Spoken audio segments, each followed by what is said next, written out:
بسم اللہ الرحمن الرحیم۔ السلام علیکم رحمۃ اللہ وبرکاتہ۔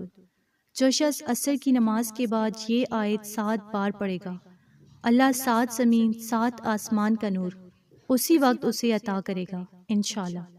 حضرت سیدنا عبداللہ بن عمر رضی اللہ تعالیٰ عنہ سے روایت ہے کہ اللہ پاک کے پیارے رسول صلی اللہ علیہ وآلہ وسلم نے ارشاد فرمایا کہ جس کی نماز عصر نکل گئی، یعنی جو جان بوجھ کر نماز عصر چھوڑے، گویا اس کے اہل و عیال و مال وتر ہو، یعنی چھین لیے گئے۔ حضرت موسیٰ اشعری سے روایت ہے کہ نبی پاک صلی اللہ علیہ وآلہ وسلم نے فرمایا کہ جس نے ٹھنڈے وقت کی 2 نمازیں پڑھی، یعنی فجر اور عصر کی، تو وہ جنت میں جائے گا۔ حضرت موسیٰ اشعری سے روایت ہے کہ آپ صلی اللہ علیہ وآلہ وسلم نے فرمایا کہ نبی پاک صلی اللہ علیہ وآلہ وسلم کا فرمان ہے کہ عصر کے بعد کا جو وقت ہے یہ قبولیت کا وقت ہوتے ہے۔ اس وقت میں اللہ پاک سے اگر کچھ بھی سچے دل سے مانگا جائے تو فوراً مل جاتا ہے۔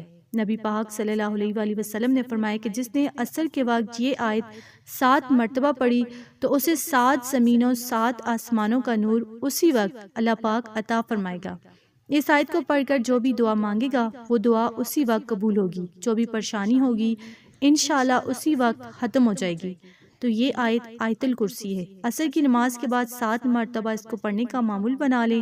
ایک مرتبہ ایک شخص نے نبی پاک صلی اللہ علیہ وآلہ وسلم سے عرض کیا کہ یا رسول اللہ صلی اللہ علیہ وآلہ وسلم، مجھے ایسی چیز بتائیں جس سے مجھے نفع ہو۔ تو آپ صلی اللہ علیہ وآلہ وسلم نے فرمایا کہ آیت الکرسی پڑھا کرو، اللہ تیری اور تیری اولاد کی اور نگاہ رکھے گا تیرے گھر پر، یہاں تک کہ تیرے ہمسائے اور ان کے گھر بھی اللہ کی حفاظت میں ہوں گے۔ ایک شخص نے عرض کی کہ یا رسول اللہ، میرے گھر میں خیر و برکت نہیں، رزق کی تنگی ہے، یعنی گھر میں غربت ہے، فقر و فاقہ ہے۔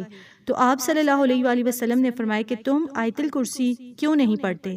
تو عصر کی نماز کے بعد آیت الکرسی 7 مرتبہ لازمی پڑھیں۔ 7 زمینوں 7 آسمانوں کا نور اللہ پاک آپ کو عطا فرمائیں گے، دنیا کی ہر چیز آپ کو عطا فرمائیں گے انشاءاللہ۔ تو اگر آپ کو ویڈیو اچھی لگی، اسے آپ نے لائک کرنا ہے، شیئر کرنا ہے اور چینل کو سبسکرائب کرنا ہے۔ جزاک اللہ۔